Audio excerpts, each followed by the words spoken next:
The Non-Identity podcast is sponsored by Limitless Power Boxing. Find them on Instagram for all your boxing needs. Good morning, good afternoon, good evening, whatever time you're watching or listening to this, and welcome to this week's episode of the Non-Identity podcast. Now, today we're joined by someone who gave up everything and moved from the Netherlands over to Tokyo. Hi, and welcome to the show. If you tell everyone who you are. My name is Nicki Van Ingen Schenau, and I'm originally Dutch, but I've lived in Tokyo for the past 10 years. Brilliant. So before we get into moving to Tokyo, can you just tell everyone where you was born, where you grew up, and childhood was like? Yeah, sure. I grew up in the Netherlands. I was born in Rotterdam, and actually, I was adopted, so my birth parents weren't able to take care of me, and my grandparents thought it would be better to just put me in an orphanage. So I spent the better part of a year in an orphanage, and then my adoptive family picked me up, and I was in foster care for 2 years, and then after 2 years they adopted me. So I grew up in a family with 3 older brothers. They were all from the same family, but my mom couldn't have kids anymore, and she always wanted a girl. So yeah, this was like a dream come true for her. And yeah, I lived there for about 20 years, and then I went to college, and I moved back to Rotterdam actually, and yeah, studied abroad for 1 year. Went to Beijing, China, to study Mandarin, and when I was 29, I met my ex-husband, and he is Japanese. So yeah, he grew up here in the Netherlands in Amstelveen. That's right next to Amsterdam. And so we lived in Amsterdam for 5 years, and then he asked me, how would you feel about moving to Japan for like 2-3 years? And I said, yeah, sure, see if you can find a job, I'll come with you. And yeah, so I didn't really give it much thought. I had a good job, and I was working as a communication specialist at a company that manages pension funds. So yeah, I was having fun, and I thought, well, I should be able to get a job in Japan. It should be fine. And then he accepted the job, and he went there, and I went with him like 3 months after, because I thought if for whatever reason it doesn't work out and we're both without a job, that's maybe not the best idea. And yeah, so 3 months later I moved there too, and yeah, he had a great time. He loved it there. In the beginning it was like, oh, look at what all these crazy Japanese people are doing. So it's like, not to put a fine point on it, but have you looked in the mirror lately?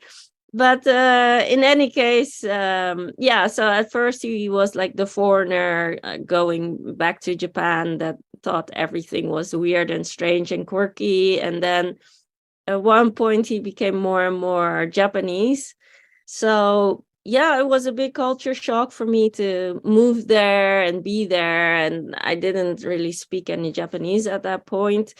So I was in the supermarket, and it would be like this whole aisle with rice. So like 80 different kinds of rice. And I would be like, well, it seems like it's all rice. So what's the difference? It's the same, right? And I would just grab one and come home, and he would be like, what the hell did you get? That's the wrong one. I'm like, what? It's rice. How can it be different? Rice is rice, isn't it? No, that's totally wrong. I'm like, oh, okay, whatever.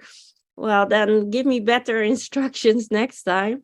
Or I would be trying to buy some milk, and there would be like 50 different cartons. And is it milk? Is it soy milk? Is it juice? What is it? And I would just grab one and then pour it in a glass to see what would happen. And obviously, usually it was the wrong one. But yeah, it was an adventure. It was really hard though. So yeah, I decided to study Japanese instead. And I thought, oh yeah, I know, I'll just do that for a year and a half, and I'll be fluent if I do it 9 to 5. So I did that for 2 years and I still wasn't fluent. I was like, oh my God, this language, this country, it's killing me.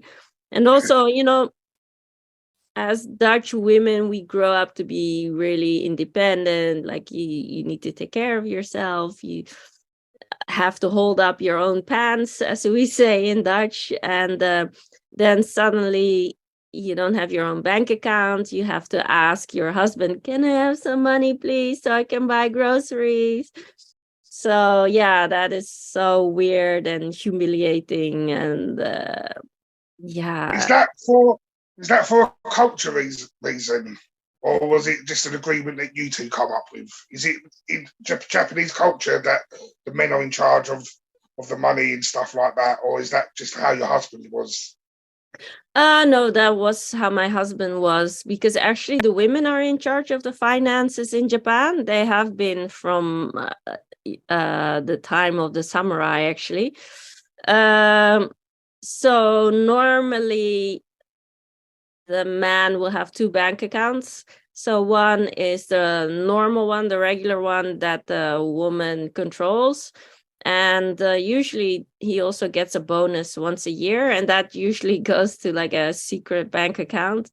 And that's what he uses to do all the fun stuff that the wife shouldn't know about.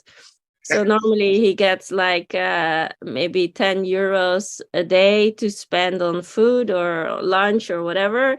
And maybe 20, 30 euros to buy some drinks after work, and the rest she manages, except if he has a girl on the side or he goes out at night or whatever, then he uses that money for that. That 3 months before you moved, Yeah. How much was you weighing your options up? Because obviously you took the leap to move, but was there Yes. something you was leaving behind, or did you think it would be a great adventure? Or Yeah, I thought it would be a great adventure. I mean, we just purchased the house together, and we had just finished kind of renovating it, and we were renting it out to Japanese people, coincidentally. And yeah, so the last 3 months I moved in with my parents, and I missed him a lot, and I was looking forward, and every day to work I was listening to audio tapes where they would be like, how to say hello in Japanese. To say hello in Japanese, you say konnichiwa, and then I would be repeating it. But they didn't really give me an explanation of what I was saying. So they would just be like, okay, so this is the setup. There's someone doing this, and the other person is doing that, and this is what they're saying, and just repeat after us. And then they would ask at the end. They would ask questions like, how do you say good morning in Japanese? And then you would have to answer. So they just said, okay, this is the situation, so this is what you said. So I came to Japan, and I learned that if someone asks you how are you, that is o genki desu ka? And then I learned that the appropriate response would be genki desu, okage-sama de. So I started doing that, and people would just fall off their chairs laughing, and I would be like, did I say something wrong here? What's so funny about did I pronounce it wrong? Does it mean penis or something? And they would be like, no, it's fine. It's just that it's very typical Japanese and kind of formal and old-fashioned, so we don't generally say that. So it's super weird to have someone so non-Japanese, so non-typically Japanese, say something that is really super Japanese. So I was taking these Japanese classes, and the lady at the reception, whenever I came round, she would be like, oh, wait, do it again. Oh, this is super funny. You have to listen to this. Just wait until she does it. And I would be like, so am I a performing monkey now? And she's like, yeah, do it. And they would all be laughing hysterically, like, okay, whatever. I So think I know what you're saying, because over here in England, we have exams at the end of our secondary school called GCSEs. And mhm. I took the French GCSE and passed. And then when I was about 17 or 18, I went on a family trip to Disneyland in Paris. And the Oh, nice. French in France is different French you learn in GCSE. So we're Oh, driving around, and my dad's going to me like, "What's that sign say?" And I'm like, "I don't know." He's like, "But you just passed your French exam." And I was like, yeah, it's not what we learn. So I think sometimes the language teaching is different to actually how it's spoken in the country that you're exactly. going to. So it sounds quite funny that you will talk very formal Japanese and Oh, everyone's looking at yeah. you like, I said, your husband you went with was ex-husband, turned into Now he's my ex-husband. yes. Yeah. Did you stay in Tokyo once the relationship was over? Initially, yes, because basically our marriage wasn't at a good point prior to COVID. And then I was like, well, I knew that he was cheating on me and seeing other women. But at the time I was like, he was traveling a lot for work, so he was never really home. And I thought, well, he has his life, I have my own life, I have a daughter. So for the sake of our daughter, I was like, yeah, I'll just stay with him, and he's not really bothering me, so I'll just do whatever I want to do. And I rarely get to see him anyway, so it's fine. And then COVID hit, and he was there all the fucking time. It's just driving me insane. And I was just like, I can't stand this any longer. I need an excuse to get rid of him. And one night he came home crazy drunk, and he forgot to lock his phone. So I grabbed the phone. I looked to see if there was anything incriminating there. I took pictures of everything. And then the next morning I came to him and I said, when he woke up, you know, I don't know where you're sleeping tonight, but it's not going to be here. So just grab your shit and go. And I'm going back to the Netherlands because I'm done with you. And he was like, oh, if you won't let me live here, I'm going to rob you blind, and I'm going to make sure that you're financially destitute when it's time to go back to Amsterdam. So I told him, well, that is up to you anyway. So whether you live here or somewhere else, that's always an option. So I don't see how living here makes such a difference in that regard. So if you want to bleed me dry and leave me and your daughter with nothing, you'll do that anyway. So you might as well not live here and go fuck off. So he moved out, and because of the school, my daughter needed to finish out the school year, and because of COVID I couldn't move straight away. So I kicked him out May of 2020, and then I had to stay until June 2021.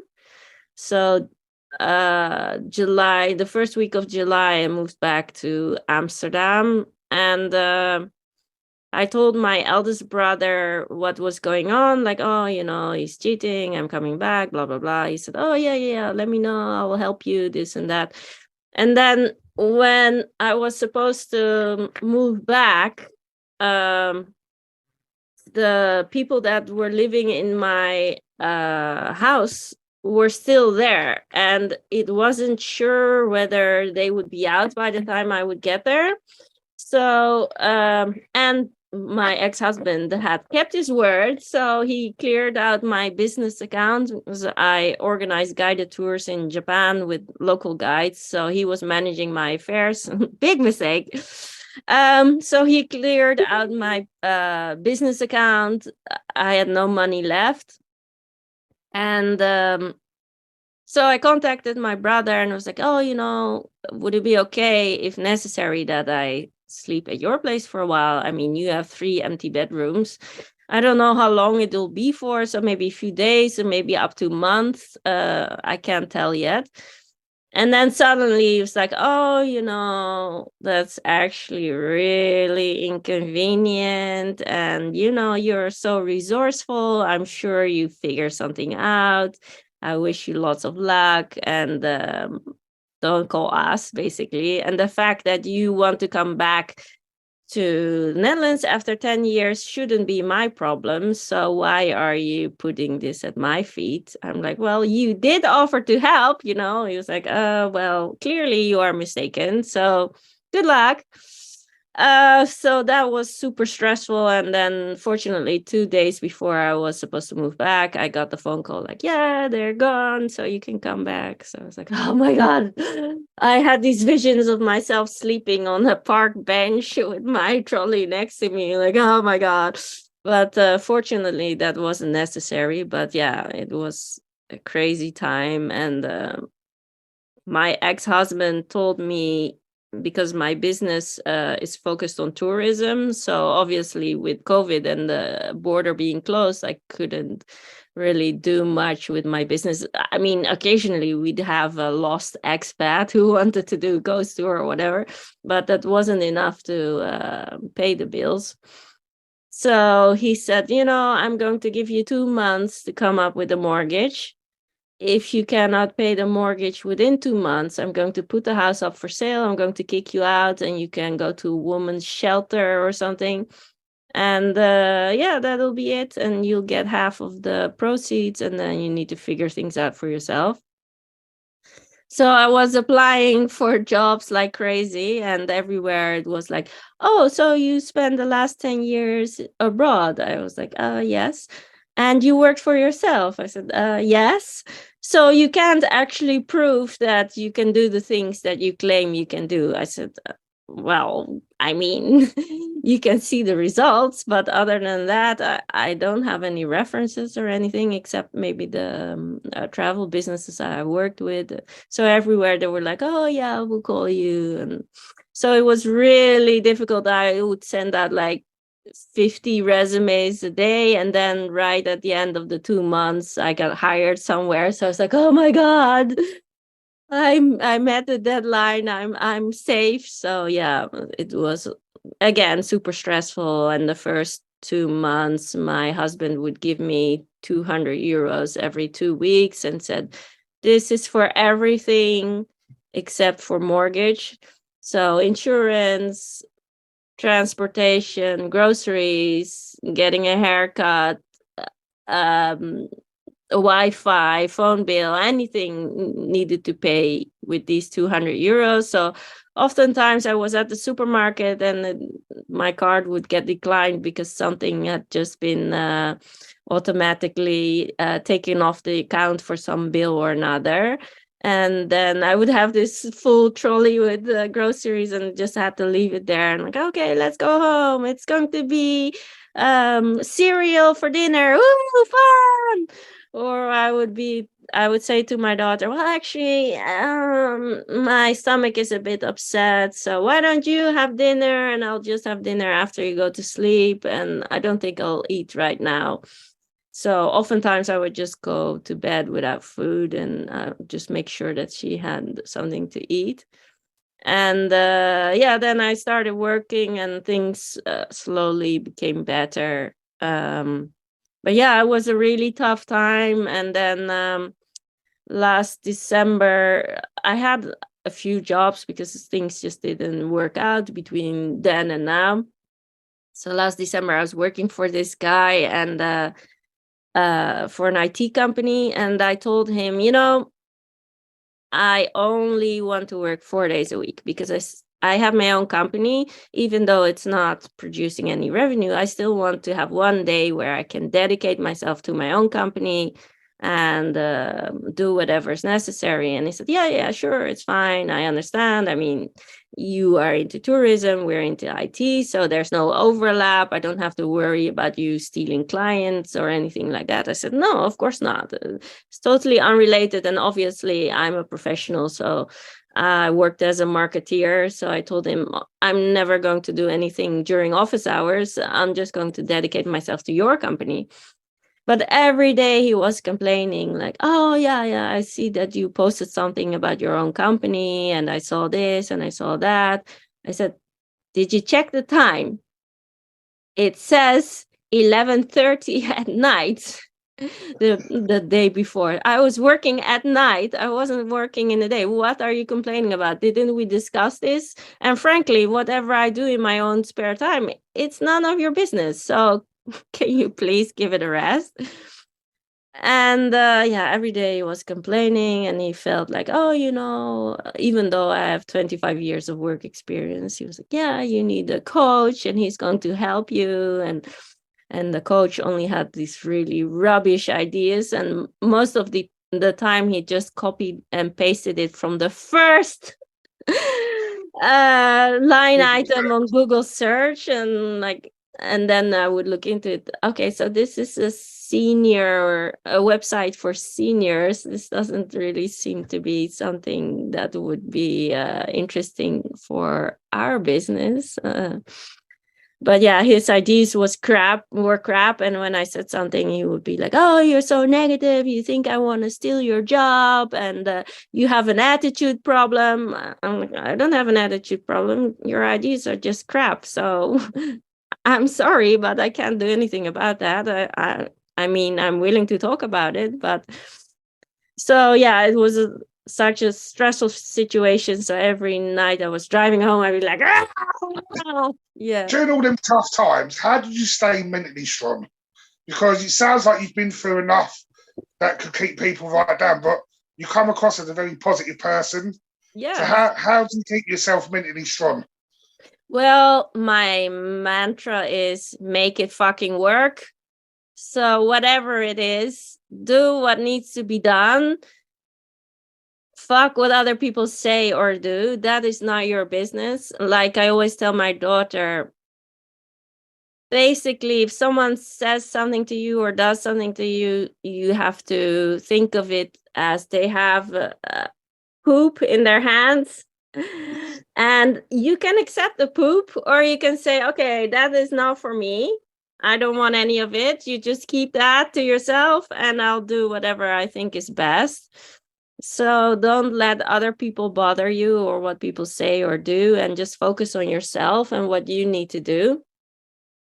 So I tried doing that, and not to get emotionally involved if someone turns you down, or someone doesn't do what you were expecting. So have low expectations, and focus on yourself as much as possible, and don't try to rely on others. So if someone wants to help you, then let them help you by any means. Make sure there's no snake underneath the grass, as we say in Dutch, where they expect something in return at some point or another. And yeah, try not to rely too much on other people. Try to do whatever you can by yourself as much as possible. And I mean, if people are willing to help or willing to be nice to you, then see that as a bonus or something, like a present that they throw in your lap, but don't expect it or rely on it, and try to do as much as you can by yourself. So yeah, it's been tough. I mean, I was abroad for 10 years. So I mean, all of your friendships and all of the people you used to know, they have different lives. They have their own problems. So they don't necessarily are there with open arms to invite you back and to be like, or you're there and you're like, oh, these are all my problems and this is everything I need help with. So yeah, they're not necessarily there to be like cheering you on and being your champion and be like, yeah, what can I do to help? So don't expect them to do that. It's not necessarily that they don't want to, but they have their own lives and their own problems and their own shit. So just make it work. And if it's not working out today, then just go to sleep and maybe tomorrow will be better. Really good attitude to have, I think. Yeah, you need to have that mindset. Like you need to have some goals, like where do I want to go? What do I want to achieve? And do not let anything or anyone dissuade you from reaching those goals. And again, if it doesn't work today, then tomorrow is a new day. And if something is not working, then just see it as a learning experience. Now you know how it doesn't work. So tomorrow you're just going to try something new and see if that works. And if that doesn't work, then try something new again until you are successful. So bit by bit, day by day, you can improve and get better. So yeah, it's no big deal. Don't let it bother you. So you said, obviously, you set up your own business. What is that business and what service do you provide? Well, I organize guided tours with local guides in Japan. So I started my business back in 2013 because I couldn't get a job. And a friend of mine suggested it to me. Why don't you become a tour guide? I was like, okay, why not? So yeah, you need to take a risk occasionally. And I mean, there's never a good time to start or do anything. You're never 100% prepared. So just do it already. And any problems that are in your head that might be holding you back, you can face them and just learn from it and just do it. And whatever problems arise, just face them as they happen, because usually in your head it's bigger than the actual thing anyway. So yeah, I started that. I had no experience, and I made a lot of mistakes on the way, but I mean, you live, you learn, and every day you improve, so it's fine. And yeah, obviously when COVID hit, it was 2020, it was supposed to be the best year ever because of the Olympics, and then suddenly it was like, oh yeah, by the way, the border with Japan is going to close. Olympics, we don't know, probably going to be off, maybe not, but definitely not with foreign spectators. So like, oh my God. And all of my guys were like, so does that mean I'm out of a job? I'm like, it seems like it, sorry. And yeah, it was just raining cancellations. And I had a business partner since 2018, and she had a nervous breakdown. She was like, oh, I can't handle it anymore. And like every day, all the emails we receive are just people wanting their money back or canceling or postponing or whatever. So I said, well, why don't you just pull back? Do not look at anything work related. I will take care of everything. If there's something I think you need to know, I will let you know. If not, then just, if you don't hear anything, just consider it taken care of. And yeah, then last October 2022, the border with Japan finally opened up again. So there were rumors going around for maybe 2-3 months that it was going to happen. So as soon as I heard about the rumors, I was calling all of the travel agents that I work with and all of the guides that I work with. So how are you? Are you still in business? And the guides, do you still want to work? Are you even in the country? What's going on with you? To try to get myself up and running and to prepare and hire new people. And then as soon as the border opened up, I was like, we need to plan training sessions. We need to train the new guides. All the new hires need to know the Tokyo Tours way and need to be trained according to our Tokyo Tours high standards. And then as soon as we got the first clients that wanted to hire us, we were up and running. And right now we are at 50 guides spread out from all the way up the north of Japan in Hokkaido, all the way to the south in Okinawa. So we basically have guides almost everywhere. So if you're coming to Japan, you should definitely go to our website or see what we have, and we will make your trip exceptional. And make sure you click the link in the description. The link to the website will be there for people if they do Japan. Just as a quick highlight, what places can you recommend in Japan for people to visit? Well, that's the thing about Japan. Basically, if Japan is a very long, thin, stretched out country. So if you take it from the north to the south and you turn it over and you overlay it on Europe, it goes from Iceland to Istanbul. So that is how big Japan is. So a lot of people are like, yeah, and we'll go to Kyoto and we go here and we go there. I'm like, how long do you have? A week? Maybe not. But yeah, so there's everything. Basically, Japan has the whole world into one country. So you can, especially if you're there in March, you can go snowboarding one day and then be on a tropical island the next day, and anything in between. So there's mountains, there's rivers, there's ocean, there's waves, so you can go surfing. You can go hiking. There are hot springs. There's lots of nature.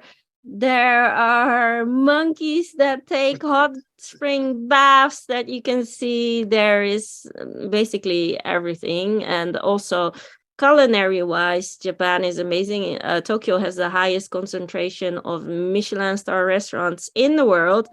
And also, if you don't like Japanese food, there's so many different types of cuisines that you can try. Even Dutch food. Not that I can recommend it, but yeah, you can have it.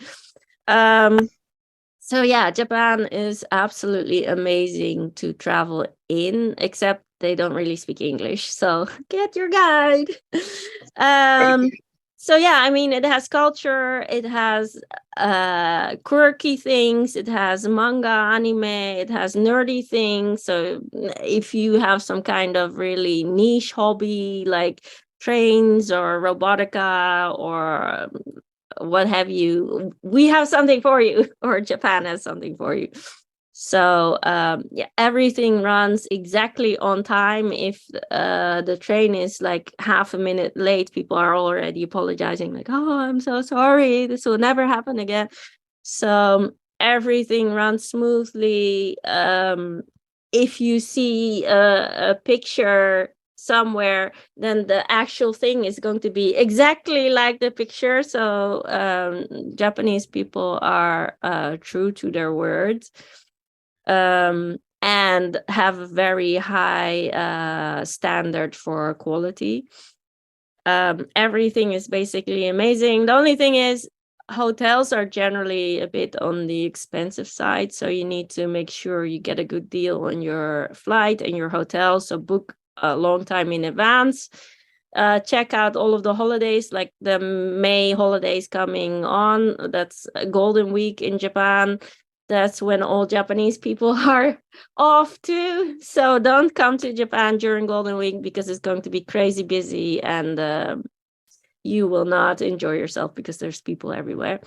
But yeah, so do your research and get a cheap place to stay, get a cheap hotel, get a cheap flight, and then the rest, like daily living, food, doesn't necessarily have to be super expensive. And transportation, generally speaking, as long as you don't take the bullet train, because that's going to be a bit more expensive. But just to get around town, it's not that expensive. It's maybe in euros, you can get a day pass for around €5 that you can use the whole day long. So it's not that expensive. So Japan doesn't need to be expensive as long as you do your research well. Well, brilliant. Well, we're coming to the end of the interview, so I'm going to ask you one last question. And this is a question I ask every guest. Your answer will not change the outcome of your life journey so far. But if you had 30 seconds with your 13-year-old self, what would you say? If I have 30 seconds with my 13-year-old self, I would definitely say, have low expectations. Everyone that comes into your life that has something to offer, embrace them and give them back what they give to you. And there is 8 billion people out there. So if something or someone isn't working out, then move the fuck on.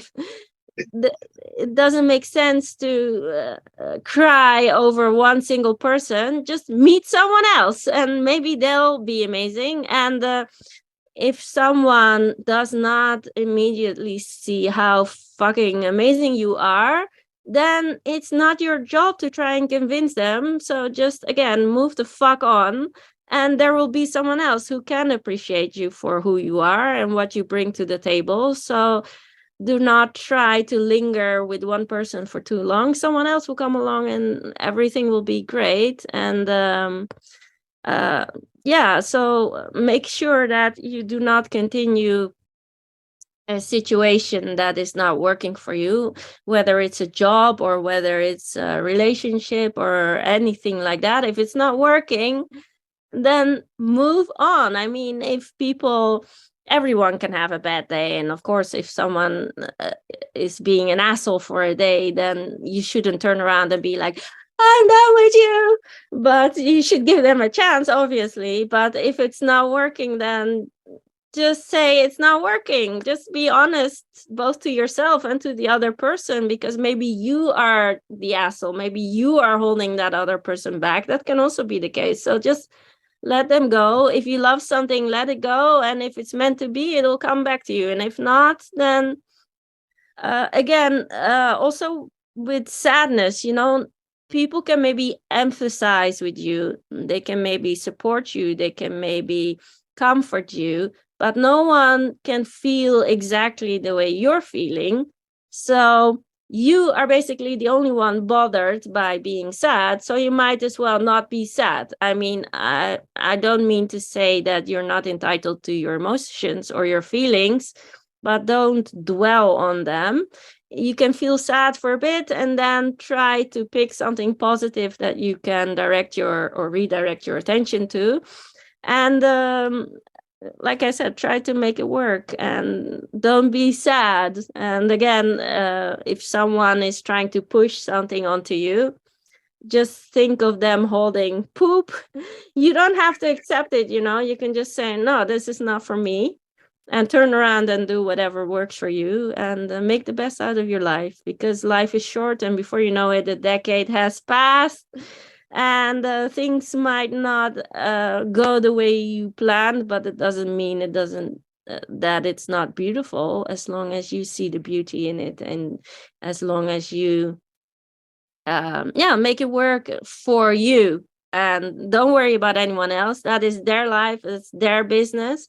You just need to focus on what's good for you. And as long as you're not hurting anyone, then don't worry about what other people say. Well, brilliant, Nicki. Thank you so much for your time. It's been a pleasure speaking to you. And Yeah, I'd like likewise. to catch up again with you in the future. Thank you. Yes, thank you.